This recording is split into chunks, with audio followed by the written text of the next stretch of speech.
항상 불시에 이루어지는 착한 식당 취재. 언제나처럼 사전 예고 없이 착한 식당 대통밥집을 찾았습니다.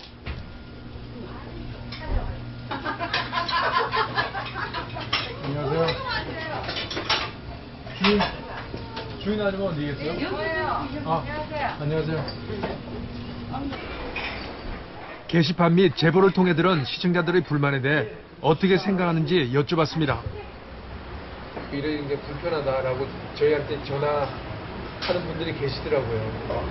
경험이 없이 먹다 보니까 우왕좌왕하게 되고, 그러니까 이제 개중에는 아마 제대로 대접을 못 받고 가신 분들이 계실 거예요. 저는 그건 뭐 제가 인정을 하고 그걸 반성을 하고 있습니다.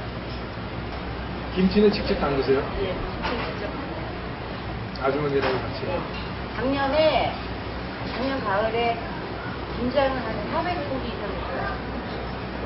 어떤 사람은 김치 중국지 아, 나 정말, 속이 그런 말씀 정말 판매를 느낍니다. 정말. 보관 중인 김치를 확인시켜 주겠다며 안내하는 주인. 이거 내리지.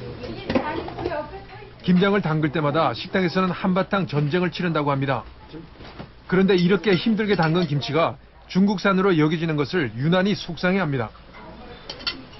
이건 어느 시기예요? 김치가? 서울식이죠. 서울식이라고 제가 그러지. 서울이에요, 고향이.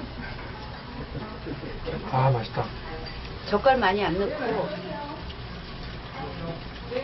경기도 서울식이. 고춧가루도 작년에 배추는 직접 담그신 거예요? 그러네, 지가 농사, 농사도 농사 짓습니다. 직접 맛본 김치는 중국산이 분명 아니었습니다.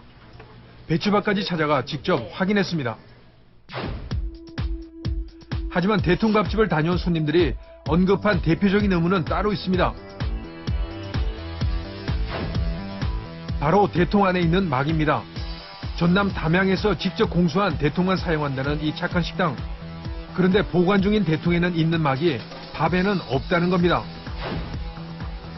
이전 방송에서 죽황이라고 부르는 막이 대통밥 안에 남아있는 것을 확인하는 장면이 나오면서 이것이 대통을 재활용하지 않는 증거로 여겨졌기 때문입니다. 그렇다면 대통 안에 있는 막이 밥에선 왜 찾을 수 없는 걸까? 주인은 대통을 씻는 과정에서 죽황이 대부분 빠져나간다고 설명합니다. 제가 직접 씻는 과정을 확인해 봤습니다. 부러워요. 이것도 빠져나가요. 그냥 빠져나가죠. 까뭇까뭇하게 다 닦였잖아요, 지금.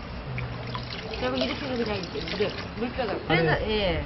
안에 없고. 그래서 이거를 한번 이렇게 해갖고 넣어봤어요. 넣어봤더니 이게 이제 흑돼지 같은 종이잖아요. 물이 먹어서 이 밥에 들어간 돌덩어리 같이 딱딱 뭉쳐갖고 안 씹니다. 다른 대통을 이용해 여러 차례 반복한 결과도 마찬가지. 이 막은 대통을 자르는 과정에서도 쉽게 빠져나간다고 합니다.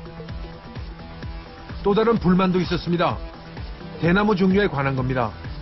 착한 식당에서 사용하는 대통은 대통밥을 하기에 적합하지 않다는 겁니다. 이 말이 사실일까? 우리는 식당에서 직접 대통밥의 통을 수거해 대나무의 고장인 담양에서 확인해 보기로 했습니다. 대나무의 고향인 전남 담양. 이곳에 위치한 대나무 자원연구소는 이런 의문을 풀어줄 것으로 보입니다. 안녕하세요. 이 착한 식당으로 선정한 대통밥집에서 가져오는 대나무거든요. 이건 어떤 종인가요? 지금 이거는 맹종육이고요. 지금 이거 느껴요. 얘는 맹종죽이에요? 얘는 분죽이고요. 이거는 분죽이고. 네. 잠시만요. 이거는 예상과 달리 한 가지 종류가 아니었습니다. 이것도 분죽이에요. 이것도 분죽이에요? 네. 예, 지금 뭐 주는 업자들이 예. 왕대지 분죽이 구별을 못해요. 그럼 지금 이게 저희가 가져온 게 분죽도 있고 맹종죽도 있다는 말씀? 네, 섞여 있어요. 네. 착한 식당의 대통이 왕대라고 지적한 글과 달리 맹종죽과 분죽이 섞여 있다는 겁니다. 확인한 바에 따르면 대통밥에 주로 쓰이는 대나무는 3가지입니다. 하지만 외형상 구분하기가 쉽지 않을 뿐 아니라 용도에 따라 약간의 단가 차이가 있을 뿐 어느 것을 대통밥으로 사용해도 무방하다는 겁니다. 그 성분들을 따졌을 때 대통밥으로 한정지었을 경우는 성분의 차이는 거의 없습니다. 대통밥으로는 10cm 지름으로 쓰는 용기를 그대로 쓰기 때문에 큰 차이는 나타나진 않습니다.